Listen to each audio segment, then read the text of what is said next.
Oscar Yesid Zapata, vocero de la Fundación Sumapaz, nos acompaña a esta hora. Bienvenido, gracias por acompañarnos aquí en Consejo de Redacción, Oscar. Muy buenos días, cordial saludo para ustedes. Oscar, inicialmente, para poner en contexto a todos nuestros televidentes, ¿qué hace la Fundación Sumapaz? Pues la Fundación Sumapaz es una organización defensora de los derechos humanos que tiene pues varias líneas de trabajo, tienen que ver con planes de desarrollo local de organizaciones sociales, defensa de los defensores de derechos humanos, interlocución con autoridades civiles, militares y bueno, lo que tratamos es de buscar un mejor bienestar para las comunidades y principalmente las zonas de conflicto. Ustedes están haciendo una alerta muy importante y un llamado, esas alertas tempranas que se deben escuchar y hacen un llamado al gobierno nacional sobre el riesgo en el que se encuentran actualmente algunas zonas del departamento de Antioquia. Sí, evidentemente, dada el grito desesperado de las comunidades en el nordeste, sur de Bolívar, algunos municipios del Santander y el Cesar, hemos identificado que 150.000 personas están en muy alto riesgo, dado la confrontación que viene ocurriendo en el Catatumbo, que podría incidir en dinámicas violentas, violaciones a los derechos humanos, el derecho internacional humanitario, en esta zona del departamento pues, y en esta zona del Magdalena Medio como tal. Y por eso es que nuestro llamado es al Estado colombiano a prevenir que ocurran nuevas situaciones. Incluso ya se han materializado varias de estas alertas, se han generado desplazamientos forzados en los últimos meses, homicidios selectivos, y hay una situación muy compleja para estas comunidades que es obligación del Estado colombiano que sean atendidas. Oscar, aquí estaba revisando el mapa de Antioquia por subregiones, tenemos 9 subregiones Sí. y podríamos decir que en las 9 subregiones hay presencia de grupos al margen de la ley. Es que uno revisa Magdalena Medio, por ejemplo el nordeste, todo el tema de guerrilla, el Clan del Golfo, yo creo que esa es la estructura más grande del Sí. departamento, el Clan del Golfo. Sí. Anteriormente se le conocía también el Clan Úsuga, Sí. bueno, muchos nombres que han tenido. Todas esas organizaciones durante este gobierno, para muchos expertos, se ha venido recrudeciendo. ¿Usted considera que es así? Es decir, ¿estamos de mal en peor? Mira, nosotros hemos hecho diferentes informes en los últimos años y advertimos al gobierno en ese momento de Santos de que cuando se firmara el acuerdo otros grupos iban a llenar esos vacíos territoriales y evidentemente así ocurrió. Incluso muchas instituciones se burlaban de las denuncias que nosotros realizamos. Nosotros tenemos suficiente información de que en todo el departamento, en cada uno de los municipios hay por lo menos la presencia de un grupo armado ilegal que controla gran parte del territorio. Y este grupo lo que está generando es una situación de vulneración a libertades, a derechos humanos, derecho internacional humanitario. En los últimos años, por lo menos en este periodo de Gustavo Petro, se han evidenciado ciertos focos de violencia. Uno de ellos es el nordeste del departamento, Bajo Cauca, norte, suroeste e incluso el oriente del departamento. Y todo esto no es de desconocimiento ni del gobierno nacional, pero también hay una responsabilidad del gobierno departamental, quien ha tenido también esa información, a quien hemos elevado todas estas denuncias, pero tampoco se han realizado las acciones pertinentes. Oscar, pero hemos escuchado, por ejemplo, mucho al gobernador de Antioquia insistirle al gobierno nacional eliminar ese cese al fuego. Dice que le hace mucho daño al departamento porque casi que deja a las fuerzas militares maniatadas. ¿Usted cómo ve eso?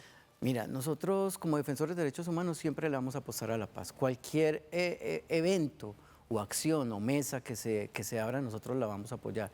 Y hemos encontrado en algunos territorios algunas posibilidades que se han brindado justamente humanitarias en el camino justamente de esos ceses. Sin embargo, no es de desconocimiento de la población en general que muchos grupos están aprovechando esos ceses al fuego para fortalecerse logística, militar y territorialmente. Lo que nosotros creemos que es que hay una debilidad también institucional, hay una responsabilidad, por ejemplo, de la Fiscalía General de la Nación en tratar de dar con esos responsables. Hemos identificado, por ejemplo, que la Procuraduría General de la Nación tiene unas competencias en cuanto a los funcionarios públicos y a las políticas públicas de prevención y protección y no les están haciendo seguimiento. Y a eso nosotros creemos que es importante que hay que hacerle seguimiento. Pero evidentemente hay una situación muy compleja que se puede recrudecer y por eso nuestro llamado con esta alerta a que las autoridades atiendan de manera oportuna esa situación.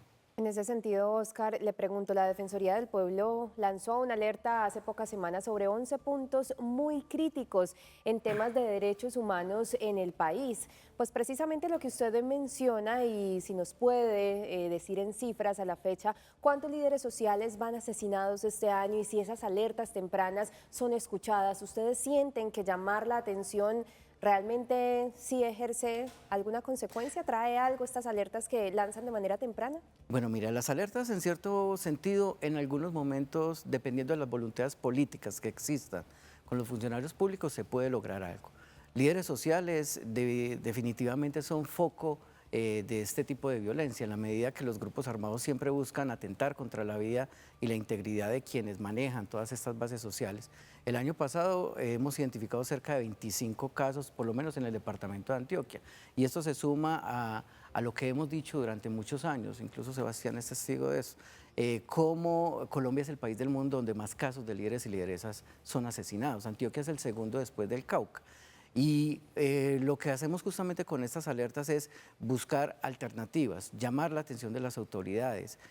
Bajo ciertas circunstancias, en algunos casos han sido muy útiles, pero es ahí donde uno dice, ¿dónde está el papel de la Procuraduría? ¿Dónde está el papel también de las autoridades que tienen la obligación de tener planes de prevención y de protección e incluso acciones urgentes en el territorio? Ahí es donde hay una debilidad. Y de acuerdo a esas voluntades políticas, perdón, Clau, en este momento, ¿usted siente, obviamente hablamos de gobiernos anteriores, pero en este momento siente que están siendo escuchados? Yo creo que bajo ciertas circunstancias hay momentos muy interesantes que se logran con algunas autoridades como la Alcaldía de Medellín, como la Gobernación de Antioquia, pero yo creo que eso también tiene que trascender un poco más en la medida que muchos de estos territorios han sido alertados desde antes del 2018.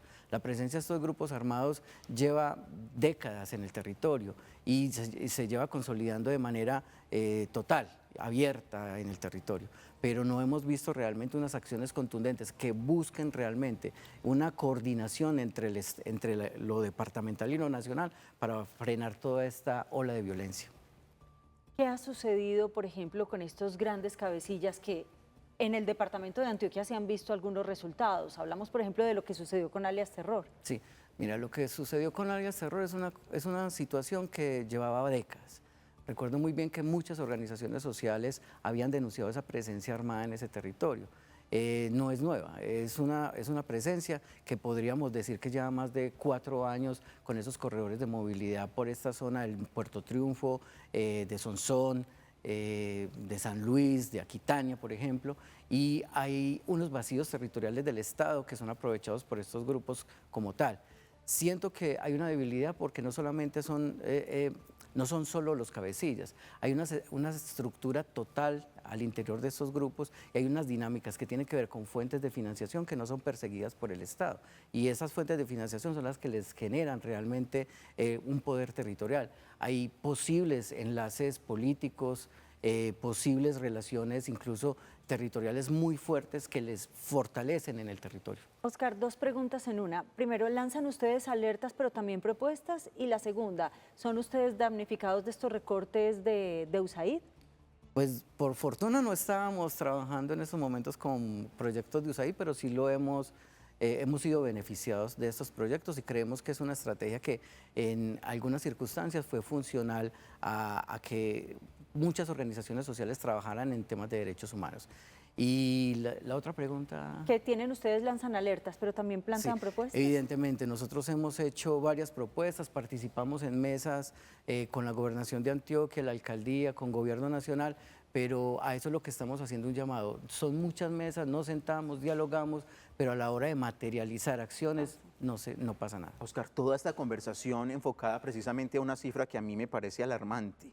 ¿150.000 personas en el departamento de Antioquia estarían bajo riesgo o cómo es el tema con esa cifra? La cifra de 150.000 personas bajo riesgo está entre el nordeste del departamento, municipios del Bajo Cauca como Nechí y El Bagre, pero sur de Bolívar, que no es de Antioquia, bueno, también Yondó, Puerto Berrío, toda esta zona limítrofe que hay en Magdalena Medio, sur de Bolívar, algunos municipios del Santander y del Cesar. A eso nos estamos refiriendo con 150.000 personas. Incluso la misma Defensoría del Pueblo también ha validado esa cifra. Es decir, podríamos tener una situación aún más grave Sí. que la que se vio en el Catatumbo. Evidentemente, y por eso la preocupación y el agradecimiento de que podamos hablar de esto ante los medios llamando la atención del Estado. Pero es que lo han hecho y no pasa nada. Sí, lo hemos hecho y lamentablemente las respuestas institucionales no son satisfactorias. ¿A quién se le van estas alertas ante Estas qué? alertas se elevan a las autoridades departamentales y nacionales. Hay unas responsabilidades muy claras en todo lo que tiene que ver la institucionalidad, desde el Ministerio de Defensa, Ministerio del Interior, Presidencia de la República, evidentemente, pero también hay unas responsabilidades de la Gobernación de Antioquia, los entes locales también. Esperemos que ahora lo escuche el nuevo ministro del Interior. Esperemos que sí. Oscar, gracias por estar con nosotros. Oscar Yesid Zapata. Muchas gracias a ustedes.